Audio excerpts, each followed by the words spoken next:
Hey, good afternoon, everybody. We've got a really good turnout today for this event. My name is Samuel Coates. I'm going to be chairing the event this afternoon. We're joined today by the Secretary of State for Housing, Communities and Local Government, Robert Jenrick. He's going to give some remarks shortly about local communities and what the government's sort of doing to strengthen them. We've also got Stephen Blackman from NatWest Group, who's going to give his perspective from the sort of private sector, and they've been collaborating with us on a report at the Centre for Social Justice. And we've also got Sam Bruce from the CSJ, who's going to talk in more detail about the report, and Anoki Chauhan, who's a police officer in Essex, who's going to give that sort of view from the ground. We've got almost 200 people here today, so it's really good interest. I think it's a very sort of interesting, sort of timely topic for a few reasons. Firstly, the government agenda recently is in the last few years, I think in some ways since Brexit, has increasingly focused on that sort of sense of place. And you know, we hear a lot about things like levelling up, but in general, there's been a real sort of recalibration, I think, of politics away from just sort of London and the centre, and just thinking about what matters to local communities. Secondly, with COVID, and we're just on the eve of coming out of lockdown now. We saw a sort of real upswing in community spirit in that sort of, especially in that first lockdown last year, and that was sort of a renaissance in community spirit, which got lots of people excited, and you know, it'd be interesting to talk about how to sustain some of that as we go back to normal times. And thirdly, I think in terms of the medium term beyond the pandemic, you know, we're seeing a lot the rise of remote working, and I'm speaking to you from Liverpool. I'm sure many of you are watching from your home homes in various places, and that's really created a lot of potential to reshape where people live and how they live. So with that backdrop, the Centre for Social Justice has been working for several months now on a report called The Pillars of Community, and we'll go into that in a bit more depth a bit later on. Dr. Sam Bruce has very much led the research on that and can take you through the key themes there. But it was based partly on a large survey across the country to find out what mattered to people in terms of the local areas, and a whole series of focus groups and engaging with lots of people in that space. So we'll talk about that a little bit more. But I'm keen to go quite quickly to Robert to get his perspective from the government. And in particular, one of our survey findings is that people themselves, they assign a lot of responsibility to individuals and families in terms of who's responsible for various things at the local community level. And they also assign a lot of responsibility to local government, both of which more than national government. So I'd be interested to hear from you, to what extent do you see your job as putting yourself out of a job in some ways and sort of facilitating and enabling local communities, be it through devolution or be it through powers, or even through resources. So with that backdrop, we'll go straight to Secretary of State, and after that, if you can start putting your questions in, we'll get to as many of them as possible. Over to you, Robert. Brilliant. Well, thanks, Sam, and it's a pleasure to be here remotely and to join you. As befits the CSJ's great tradition of incisive, practical interventions, pillars of the community rightly puts local communities at the heart of our recovery from the pandemic. And as Community Secretary, that's exactly what you'd expect me to say.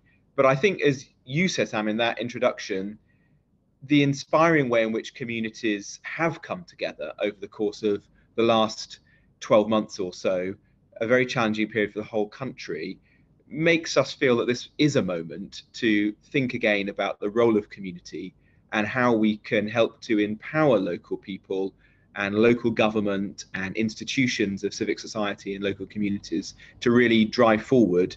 And as we shift from our response to the pandemic to our recovery from it, it's important that we don't just go back to a status quo.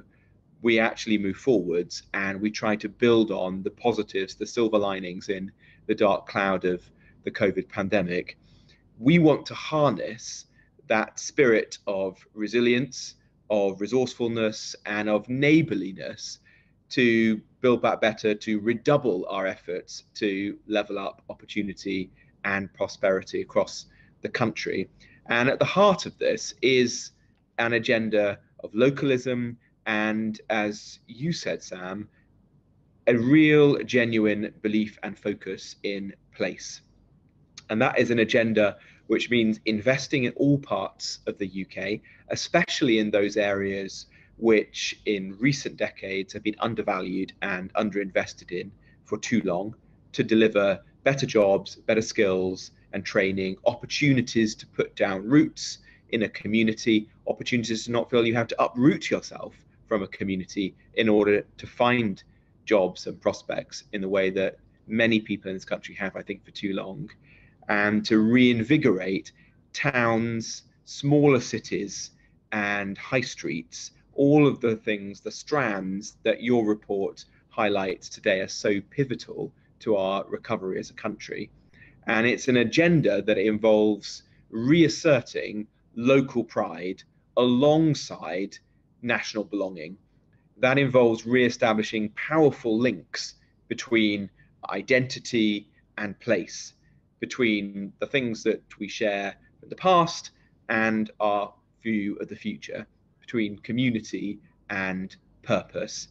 I'm excited that here at MHCLG we have a crucial part to play in this agenda as essentially the department of levelling up. On a personal level, I'm delighted that my department will be the first to relocate out of London with our new headquarters that we're establishing in Wolverhampton in the West Midlands. And if we held this meeting in 3 or 4 months' time, I could be joining you from somewhere other than Whitehall, which will be a huge step forward in government moving away from the traditional way of doing things, getting back out into the country and having a greater diversity of thought in decision making than we've seen in the past. And of course, other government departments are doing the same, like the Chancellor's decision to move parts of the Treasury to Darlington as well. And at the last budget, I think we began to mark an important departure from the way in which we support people and places, how we deliver growth and invest in communities to unleash their potential and to drive economic growth and recovery. And our approach has become increasingly about funding local councils and local communities to deliver for their communities front and centre. You see that with the funds that we've now been pursuing, the Towns Fund, the High Streets Fund, the Levelling Up Fund, all of which together in their totality are almost £10 billion of government investment to leverage in even more from the private sector to regenerate those places and to improve the life chances of people who live in them. And that's a big challenge now for us as a government, not just to be judged by the sums we're investing, but the impact and the outcomes that that's having on the ground. And for the whole of government to work together in harmony with local government to really achieve those things. And the most impressive places that I've been to that show levelling up in action are where that's really happening. The other day I was in Bishop Auckland in County Durham, and there we had £50 million of investment from our Towns and High Streets Fund, regenerating the town centre. We had £200 million of private sector investment and philanthropy from brilliant individuals like Jonathan Ruffer, the former hedge fund manager, who is reinvigorating the Bishop's Palace and Castle there and creating a world-class art gallery. We had the Department for Transport and the local council opening a new railway line to connect it with neighbouring opportunity areas. All of that coming together, local and national, to make a real difference and to drive up quality of life and living standards for local people. That's the mission. If we can replicate the Bishop Auckland model in 200 other towns and smaller cities across England, then we'll be getting somewhere towards achieving the goals of levelling up. And today we're already working in a quarter of the towns of England through those funds. By the end of the summer, I hope that will be 30%. And we're opening up to the rest of the United Kingdom so that this is a true union-wide initiative. And my department, which has seen itself for too long as an England-only department, is now transforming itself once again to deliver levelling up in all parts of the union. We don't just want this to be about the big projects, the grand projects that see imaginative urban regeneration, important though those are, and I'd like to do more of them. I'd like to invigorate Homes England and give it a greater focus on regeneration, recapturing the spirit that this department had in the days of Michael Heseltine, where he went to Liverpool, where you are, Samuel, and helped to revive and regenerate with some really impressive landmark projects there, which became exemplars of what we can do with a bit of imagination and a close relationship between central and local government and the private sector. But we also want to get local communities themselves at a grassroots level to take greater ownership over their own destiny. And one example of that was the Community Ownership Fund that we established a few months ago, and we're going to be publishing the prospectus on that very soon, which gives match funding to a local place to buy a pub, a shop, a sports field, a heritage attraction, you name it, and take greater ownership over how that can be brought into better use and establish those bonds that help to glue the social fabric of society together. We're also placing, understandably, an even greater emphasis on how we can deliver tangible, meaningful change on our high streets, which are coming under the greatest pressure that any of us can remember. And in one sense, the pandemic hasn't changed anything for high streets and town centres. It's magnified and accelerated market forces that existed beforehand. But those market forces are the biggest change that high streets and town centres have experienced, at least since the Second World War, probably since the advent of the motor car. And if you believe that a town centre or a high street is important because you want society and communities to have somewhere to come together, a melting pot, a place to meet others, then we've got to do something quite radical and bold to try to ensure that they survive, that they adapt and they change to meet the new times. And we've been doing that through planning reforms, for example, trying to create a flexible environment where someone can turn their shop into a cafe, into a yoga studio, into whatever good use can be made of it. And if there isn't one, it's sat empty and derelict and becoming emblematic of decay, then it can be turned into a good quality home as quickly as possible, trying to bring life and vitality and mixed use into these places. We've also been trying to do as much as we can to support people who want to do good stuff on the high street, like alfresco dining or markets or outdoor seating, and trying to make, again, a really liberal, simple system so that you don't have to get planning permission to put up a marquee in your pub garden or to transform a marketplace into something really vibrant like you're seeing in towns and cities across the country right now. And we're going to be doing as many of those sorts of things as we possibly can in the months and years ahead. I think that's going to be really important because it will be a very difficult period if we go into a time when high streets and town centres continue to decline and really drag us down. And so we'll be publishing very soon a strategy on high streets and town centres, which I think will include quite a lot of the thinking that's coming out of this report and others that have been published recently. We're also focusing on, I think, one of the big challenges which communities can come together to help us to tackle, and that is street homelessness, which I've made a personal priority whilst I've been Secretary of State, because again, I think it's one of those litmus tests by which we judge ourselves as a country. And I want to live in a country where there are not people sleeping rough on the streets, or if there are, then they are helped off as quickly as possible so that homelessness is rare and brief. And again, we've made huge progress on this over the course of the pandemic with our Everyone In programme that helped at one point 90% of those sleeping rough off the streets.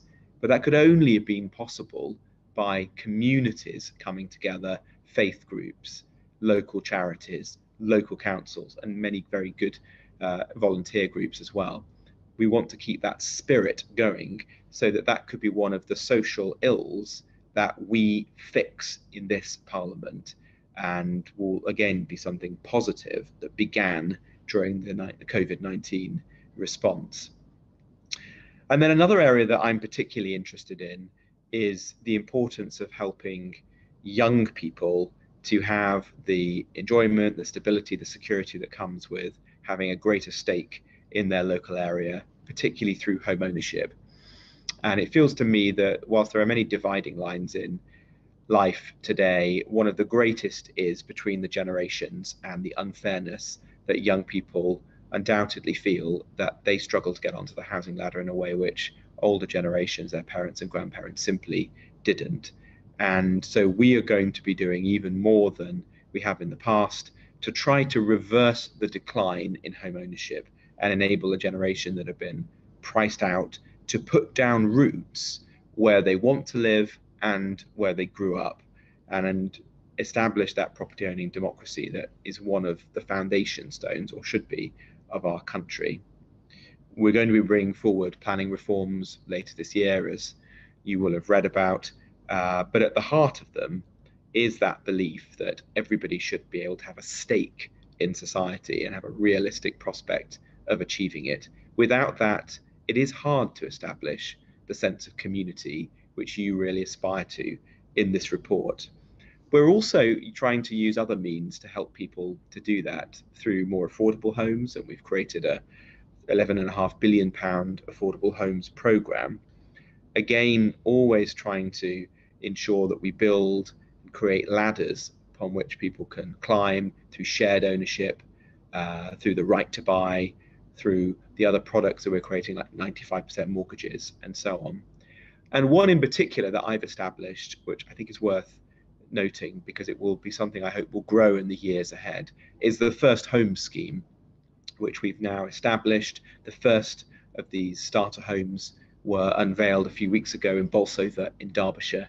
And this is the principle of, can we find a way for young people on normal incomes, perhaps working as key workers like police officers, teachers, in the armed forces, to be able to put down roots in their community and not have to feel the need or the necessity to move away.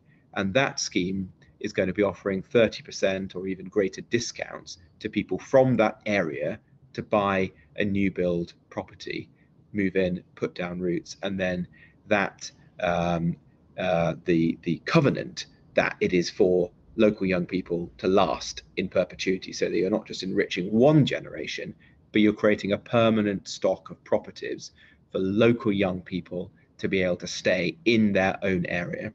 And that, I think, is going to be even more important in the years ahead, as some places become ever more expensive, and also with the growth of second homes and holiday lets and so on in some parts of the country, where it's getting even harder for people to have that sense of connection and to remain in the place that they grew up, that they love, that they want to bring up a family in as well.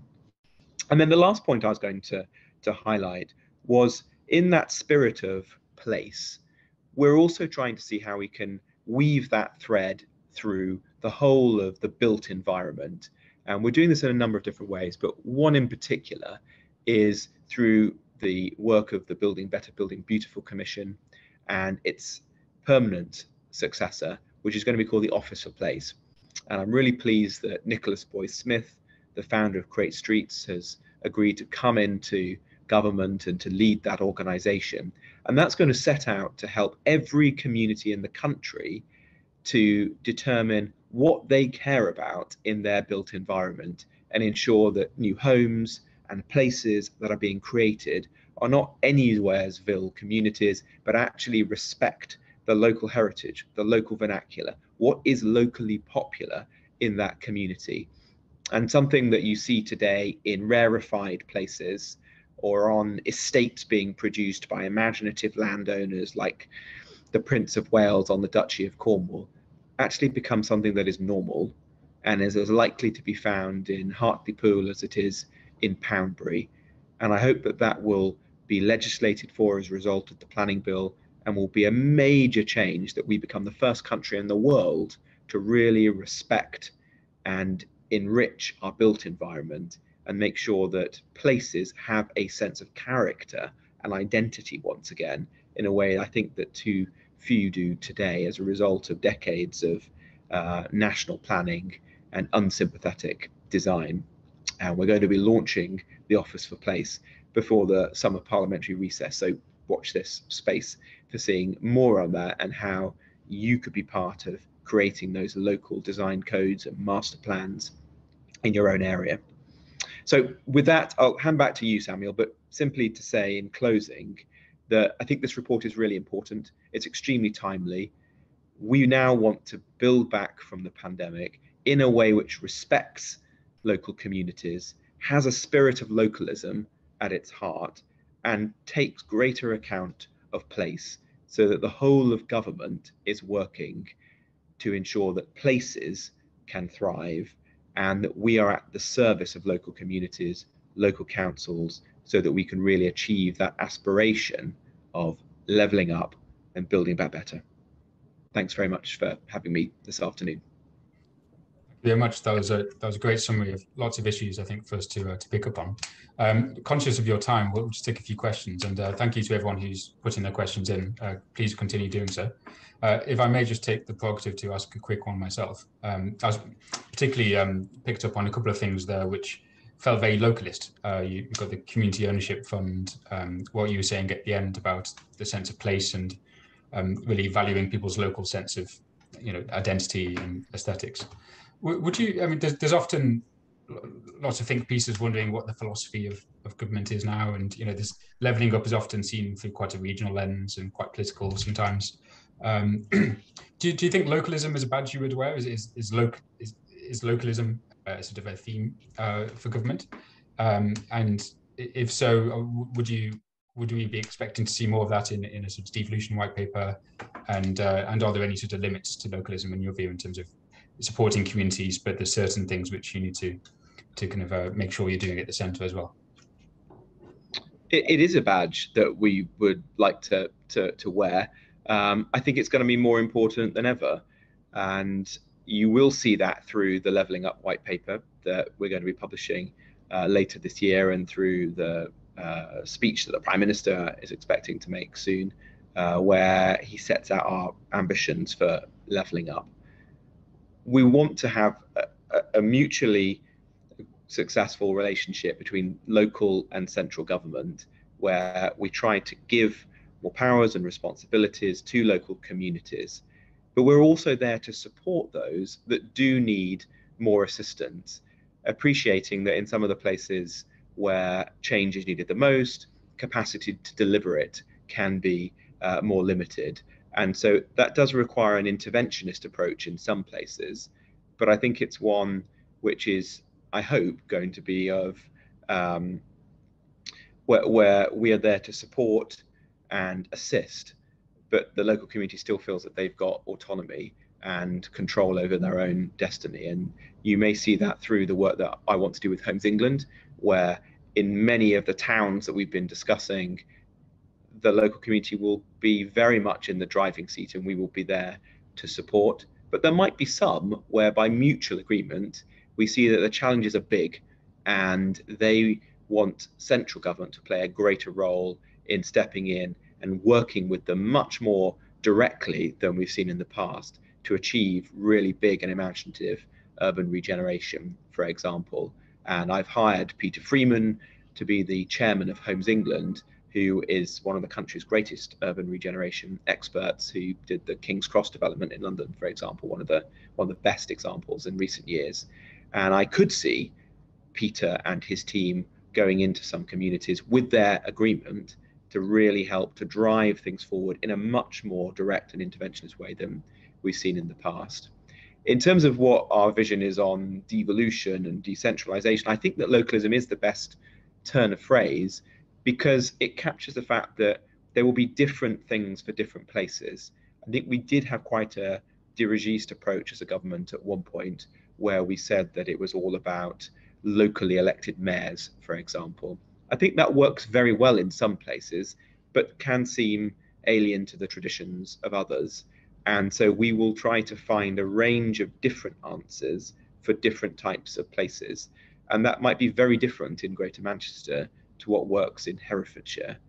But what will be a thread linking those two is a sense of localism and a desire, a sincere desire, to give greater control to local communities. In your remarks earlier, you rightly highlighted the importance of home ownership and tenure, because that's the sense of places. It starts with where you live, and we've got a few questions. I'll just group together on the stuff, the housing theme. We've got Angie Patterson's asking about what she says is a laudable desire to turn some commercial buildings into homes, but she's asking what happens. Does that mean they're lost to the community forever and the high streets are eroded? I mean, how do you sort of get the right balance on that?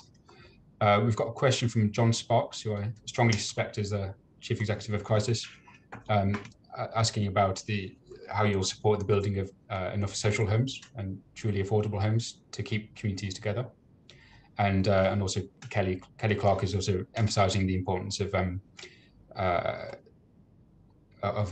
housing stock and having that affordable quality. So there's lots of, in your housing and communities and local government briefs, there's lots of crossovers there, and perhaps to some extent when it comes to localism, some tensions as well.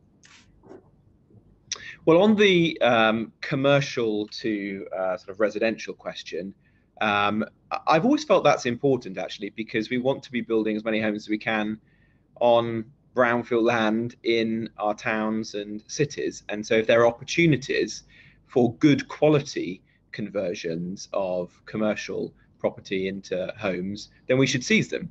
And as it happens, there's going to be a lot, I think, in the months and years ahead as a result of COVID. And that's very timely because we can see that communities do not want to build on greenfield land if they can possibly avoid it.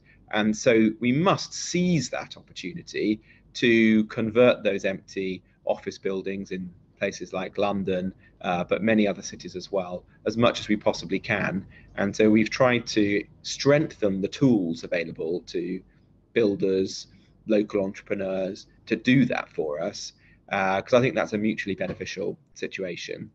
Where it has had a bad name in the past is that some of those developments have been poor quality. And so I've also tried to change that so that we now have minimum standards for the size of homes, for the lights, the windows that they've got. You know, pretty extraordinary that there were some homes being built with no windows or very few. That we're going to make the design codes I spoke about earlier apply to them. So if you want to do this, you've got to build them in a certain character. So that, I hope, will make it more acceptable, but we must try to find ways of getting homes into town and city centres for all sorts of reasons.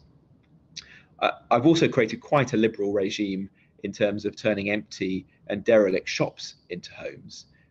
Although there are opportunities for people to protect the core of their high streets from that. But I think that's important because there are so many empty shops, unfortunately, in this country right now, and high streets are never going to return to exactly the way that they used to be. And of course, it's easy to look to examples of some of the most prosperous and thriving high streets in the country, but that's not the national picture. Actually, unfortunately, you know, if you go to the high streets that I represent, 20 or 30% of shops are sitting empty now, and I don't want to see that. I think that's wrong. It's emblematic of decline and decay. There must be something better that we can do with that, and so that's why we've adopted a more liberal approach there, to the benefit of small local builders, entrepreneurs, shopkeepers. It's not about big developers. It's about the little guy being able to do something positive for their local community. But I have tried to preserve the core of high streets because I think that's so important, that the absolute heart of those high streets, which we want to always protect, can be. And so within the planning system, there are ways of doing that.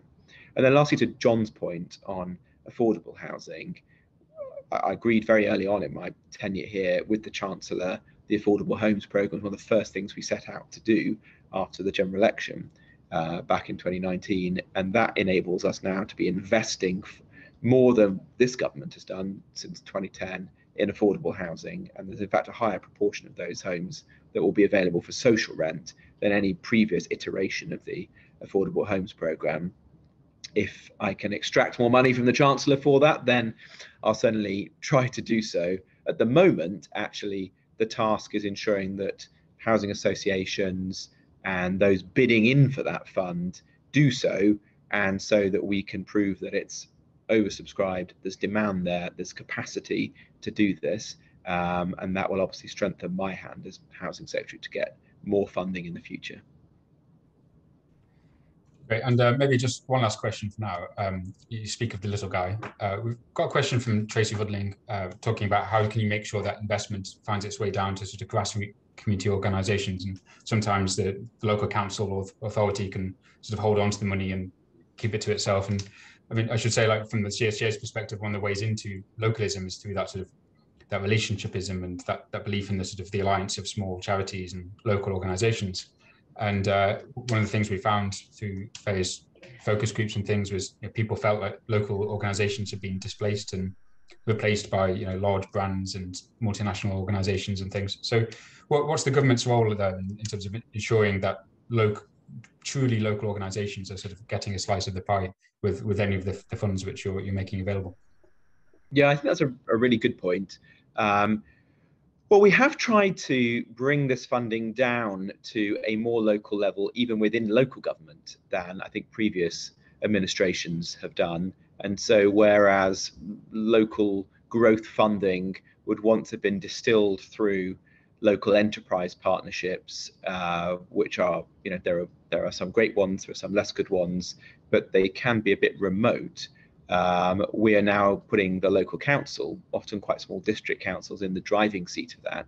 And that is because we think that every local council should be thinking of what is their 10 or 20-year plan for their town or their place, and how can we give them the resources to begin to realize that and to leverage in private sector capital, because government's never going to be able to do the whole job, but we can help to get it started. And then through funds like the one I mentioned earlier, the Shared Ownership Fund, we're trying to go a step further than that and say, how can we put some cash at the hands of smaller groups? And that's a fund which is open to literally anyone, from a group of neighbours coming together to try and buy their local pub, to fans trying to buy a football club, to a charity or business group like the NFU in Lincolnshire saying, well, here's a proposal that could help the farming community in our area. And through the successor to the EU structural funds that we're currently designing, the Shared Prosperity Fund, we want to do something similar to that as well. It may not be the smallest organizations, but it could be that example of the NFU or a business group in a particular part of the country. It doesn't have to be through local councils or bigger bodies. And if there are other smart ways in which we can think of doing that, which I'm very open to suggestions, then we'd like to do that so that everyone can feel that they have an opportunity to bid in and secure this kind of seed capital to do positive things in your community. Great. Well, thank you very much for your time and for everything you're doing in this space. I'm now going to hand on to Sam, who's just going to start talking through some of the themes that we found in terms of what the public see is what matters to them at the local level. Thank you very much, Secretary of State. Thank you for your time and for joining us.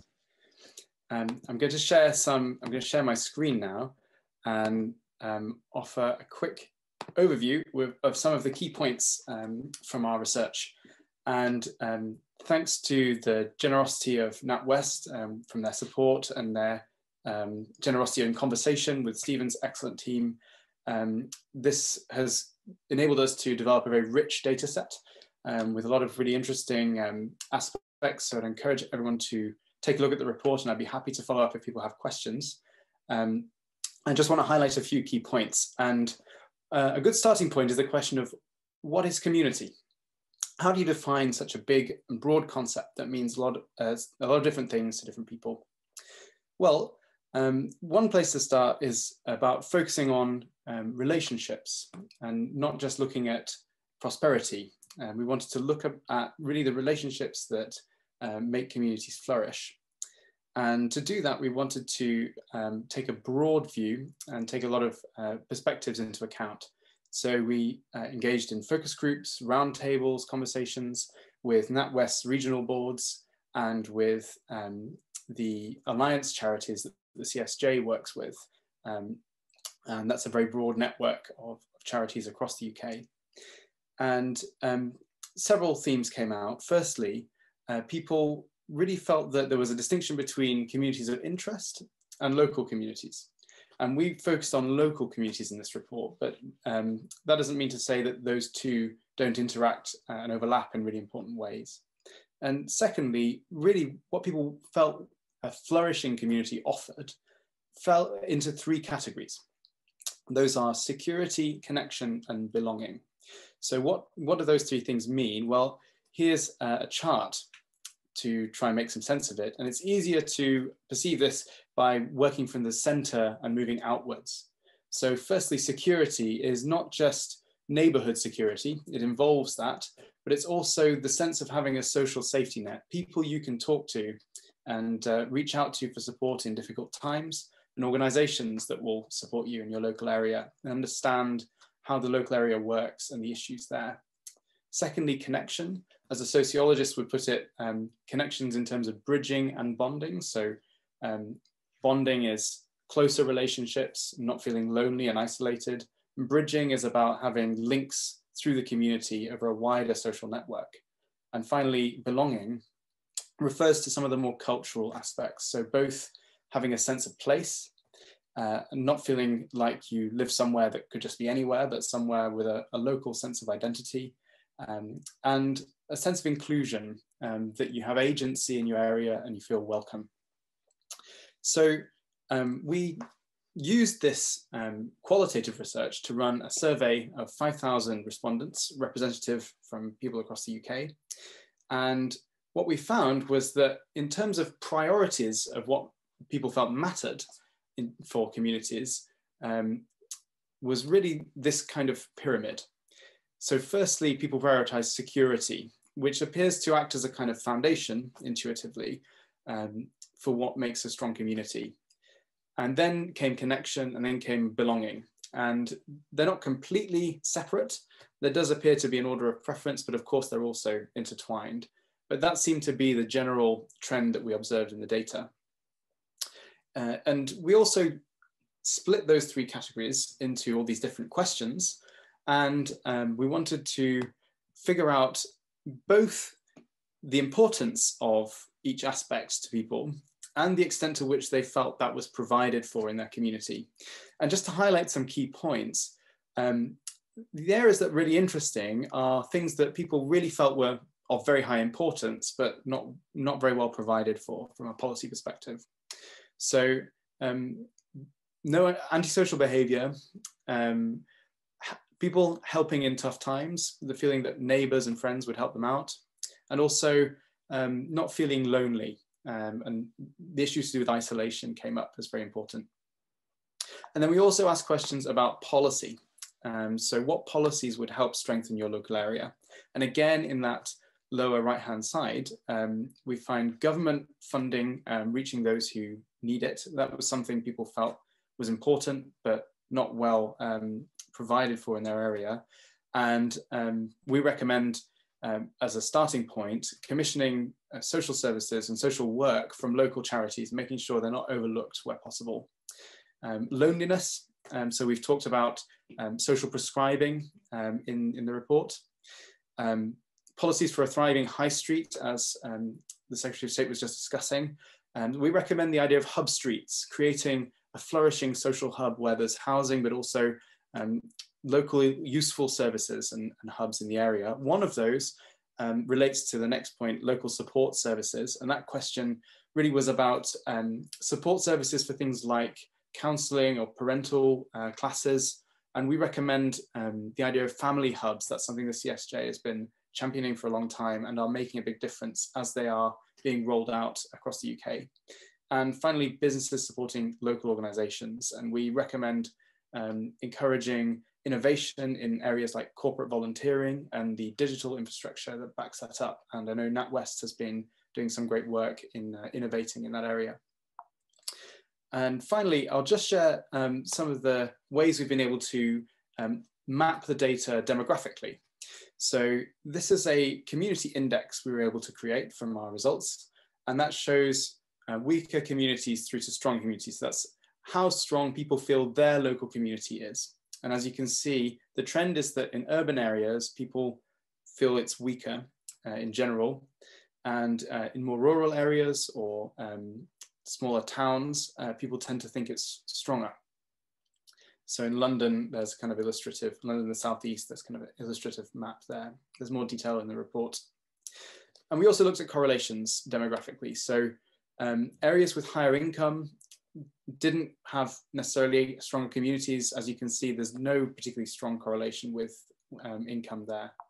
But things that did matter were things to do with being able to build roots and a stronger sense of long-term stability in your area. So high unemployment did correlate with weaker community scores, high deprivation likewise, and a stronger housing tenure.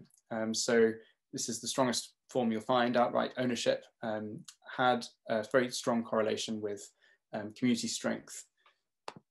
And also social relationships. So marriage can be used as a test for that. And there was a correlation there between community strength and rates of marriage in an area.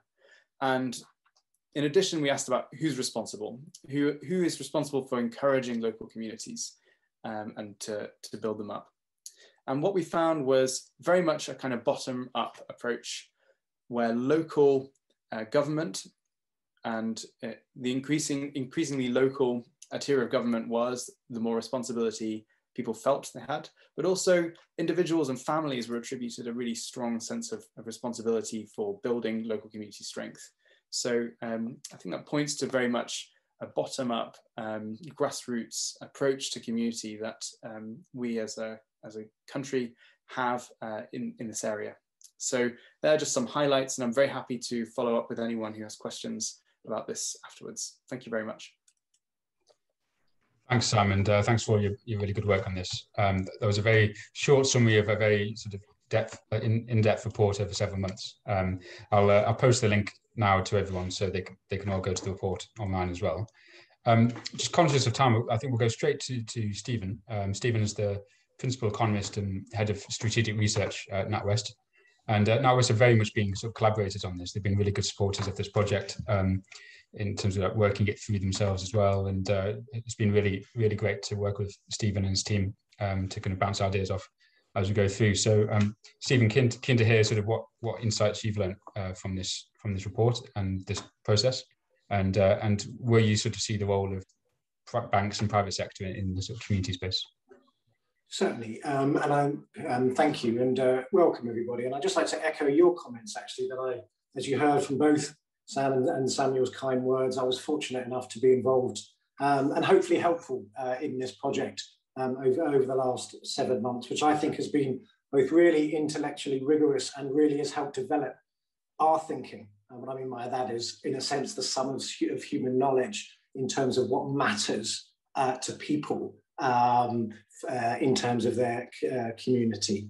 And that strength of feeling I have about the value of this report, it matches how valuable it is for us as a bank, both as an organization in terms of our organizational understanding and kind of strategy, but also for our people. Our organization is a collective society of people as well. And I'd say it's probably our biggest piece of research for us as an organisation since our partnership with the Treasury, which for the Rose Review, which for those of you who remember was explored the barriers to female entrepreneurship and to women-led enterprises. It has helped us in manifold ways in some of the biggest questions we face as an organisation.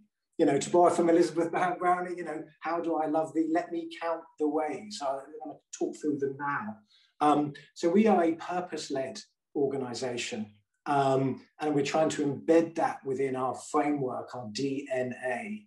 And that means that we try to champion, and we're committed to champion potential by enabling people, families, and businesses to thrive. And one of the most important ways that we can do that is to make sure that we're here helping people, family, and businesses with financially related matters today, tomorrow, but especially for the long term. And I think one of the undercurrents of conversation that we've had over the last 40 minutes is about longer term thinking. When we're thinking about identity, roots, the things that matter, building society, these are long-term endeavors. And that's what we're trying to do as an organization. One of the best ways that we can be here for the long term is by understanding, the communities of which we live, serve, and kind of operate. And also, when I say that in terms of thriving, what does thrive actually mean? What roles do community play in flourishing or thriving, roles? What do people want from their communities? What interventions are most effective? And for us, and for private sector more generally, what is our role in delivering or helping communities? You saw, it was quite quick, but you probably saw a slide from Sam there where people were kind of the role for banks looked quite small, but actually, I'm going to argue that is not the case. It's kind of where people connect things, and actually our role is quite large. And this research has actually been extremely helpful in allowing us to frame that discussion and actually help to shape what our answers are. You know, so back to Browning, busy Browning, let me count the ways. Well, for those of you, for CSJ aficionados, I was here and did a similar thing when we launched this. And if you remember that discussion then, it was quite metaphysical. The conversation turned to love thy neighbor in terms of what is a community. Can't get much more metaphysical than that. But we've come through this kind of intellectual endeavor, and we can actually move from the metaphysical to the real practical interventions that work, that people have asked for. You know, so we know that we've moved from actually love thy neighbor is actually a kind of people need to belong. It is the apogee in terms of the hierarchy of needs in terms of community. And we also know that there's practical applications of that. It's about developing agency. So the pathway to belonging is agency. And then we can form this by doing kind of connecting practical things, i.e. when we're able to nurture, use, and be recognized for our talents. So you've heard about it being a relationship, but actually, the solutions that we have are about building relationships in the physical world, augmented by digital support. You know, because we know, you know, to quote Dunn, very poetic this, but as in like no entity, I didn't say that, is an island. You know, businesses like ours, individuals, families, communities, they don't thrive kind of independently, but by having connections and relationships and reciprocal relationships, you know, and we need to do that with the communities that we serve. So how do we nurture, use, and be recognized for our talent? So a key lesson is that we need to harness all our assets as a bank. Now, people think of bank assets, they probably think of financial assets, financial capital. But actually, yes, that is true, but it is much more than that. And in fact, everyone can thrive, businesses, enterprises, organizations, people, families, when we actually combine our social capital, our connections, with financial capital and actually building human capital. And when you do that, and you employ it in businesses, enterprise, work, hobbies, interests, you can actually build kind of community capital as well. Community capital is the summation of those things applied in real physical places. So how do we connect? What's the bank's role in that? Well, what we've actually learned is that communities are systemic in nature, you know. So where does the bank play within that system? We heard about communities are founded on security. Yes, physical security, but psychological security. And that's where a lot of the conversation is about roots, about building kind of ownership, about security of tenure. So in terms of social housing as well, the ability to build roots. But actually, it's also about, you know, building roots socially and economically via work and business. It's financial stability as well. So from a bank's perspective, when we think about a systemic intervention, that's about supporting wider financial health for people, families, and businesses, and therefore the communities in which they live, work, and operate, to help all of those agents make better financially related decisions. But we also need to be targeted, because we've heard from the Secretary of State that there's different needs in different places. You know, one size doesn't fit all. And so actually through our people, through volunteering, our biggest asset actually is actually our people and the skills and the interests and the capabilities that they have. We're part of every community actually within the UK. Our own internal analysis has shown. And we want places, and we've heard from Sam's analysis that places are excellent places to build long-term relationships. And policy efficacy is much better or improved when you have long-term local relationships. You know, that's part of the CSJ's kind of DNA, you know, with your alliance. So with that said, you know, amplified, you've heard, through new ways of working, through COVID. So we want our people and their skills to get involved, because we've heard from them, it matters to them as people, you know, for the type of organization that they want to learn for. And we've heard that younger people and the Black, Asian and minority ethnic communities have different priorities and what they need in terms of greater agency, skills building, practical support. So today, actually, we launched a Career Sense, which is something that we've been working on, which is essentially, it provides free access for 13 to 24-year-olds to develop critical skills. And I know I'm going on a bit, but actually almost 65% of jobs that young people will be doing in the future don't actually exist today. They need critical capabilities, you know, in terms of skills building, CVs, how to apply for jobs, and to understand the world. We've launched that today, free at the point of use, you know, free to use for younger people. We've done, you know, we're working on our banking for racial equality. We've done the roads. We need to focus on removing barriers that prevent opportunity. Anyway, my last thing I want to say is you can see how this research has been instrumental in us developing our understanding of what it means to be purpose-led.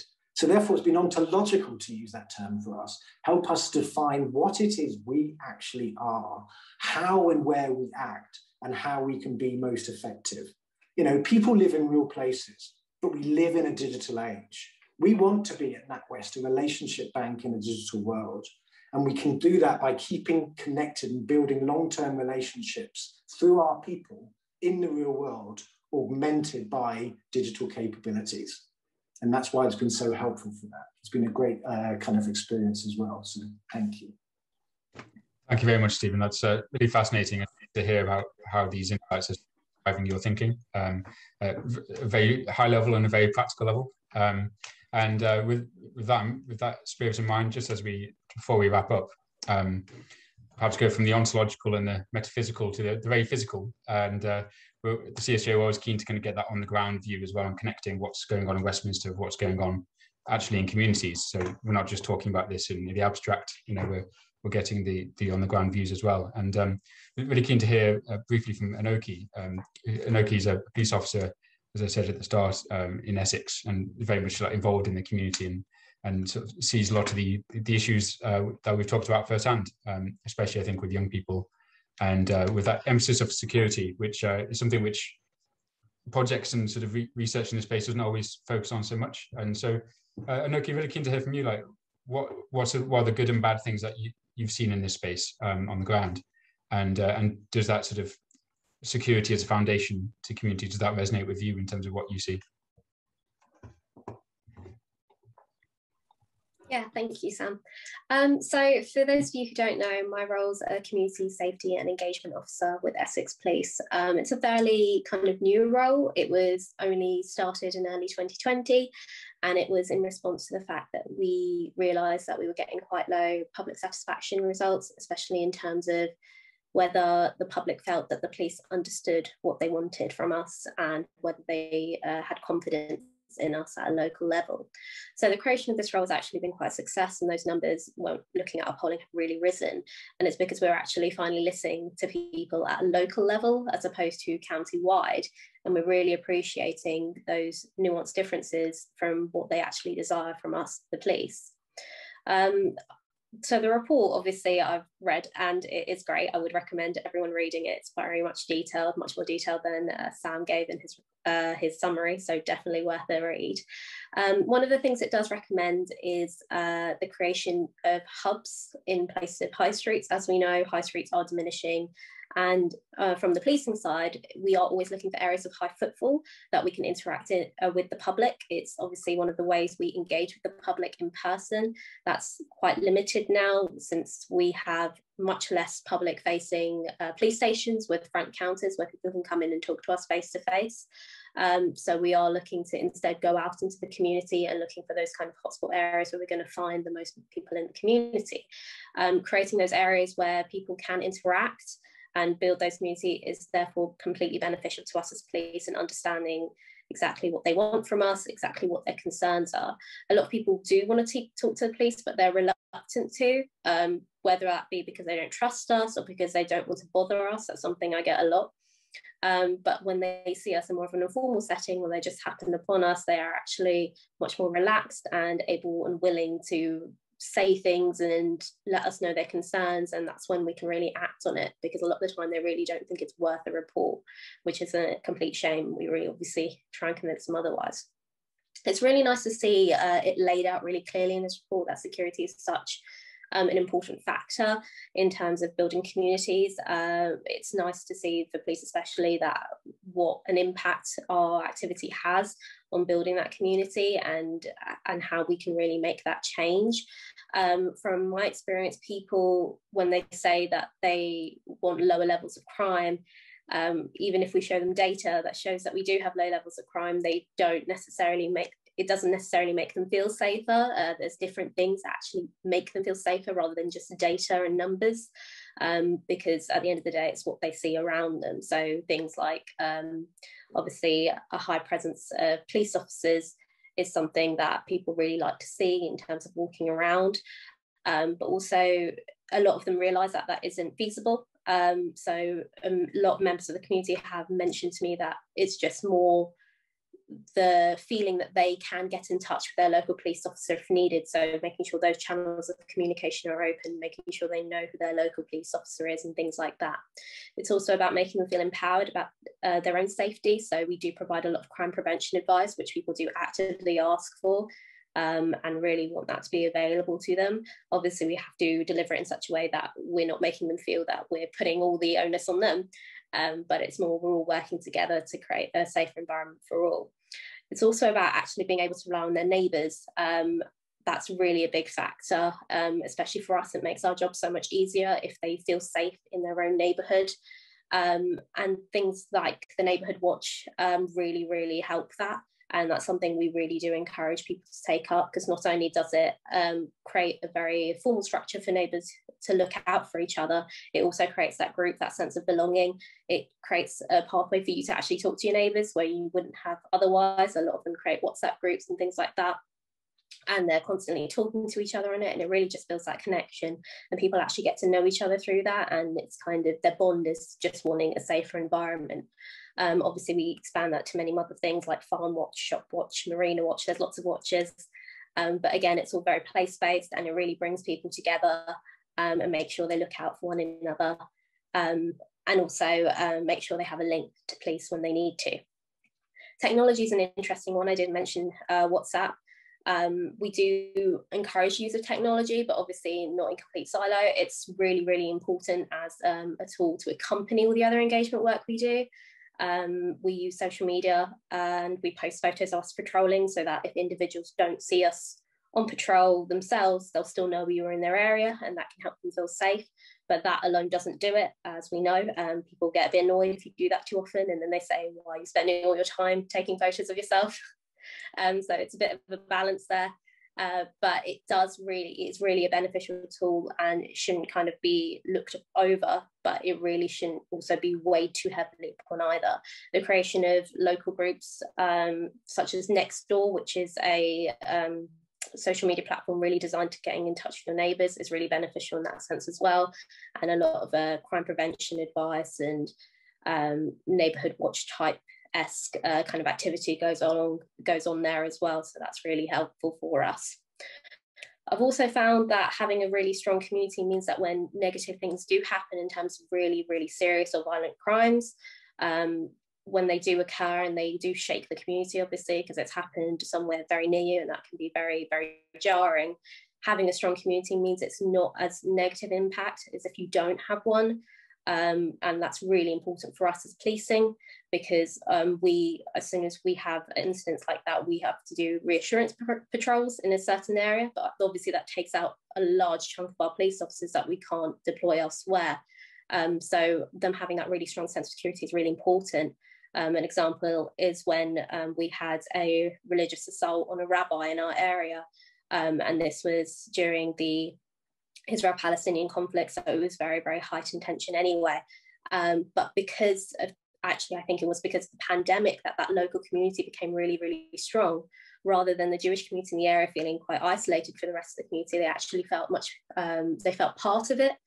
and the rest of the wider community were sending them flowers, sending them notes. One of my favorites said, "Your community is our community," which I absolutely loved. And it meant that they didn't feel scared going to their synagogue. It meant they didn't feel scared, going out their front door even, and actually felt safe in their own area despite such a horrible attack. So things like that are just so important and really, really benefit us as police in helping keep people safe. We did mention young people, of course, as we all know. Young people, it's a very, very difficult topic. They really don't feel that sense of community like the older generations do. And they do seek out belonging. As we know, it's one of the major reasons why a lot of them join gangs. It's to feel that sense of belonging. So providing alternatives, a much healthier way of belonging to a group is really, really high on our radar as police. We do encourage local charities, local organisations, youth clubs, things like that, putting them there instead, where they can build those bonds outside of the gang.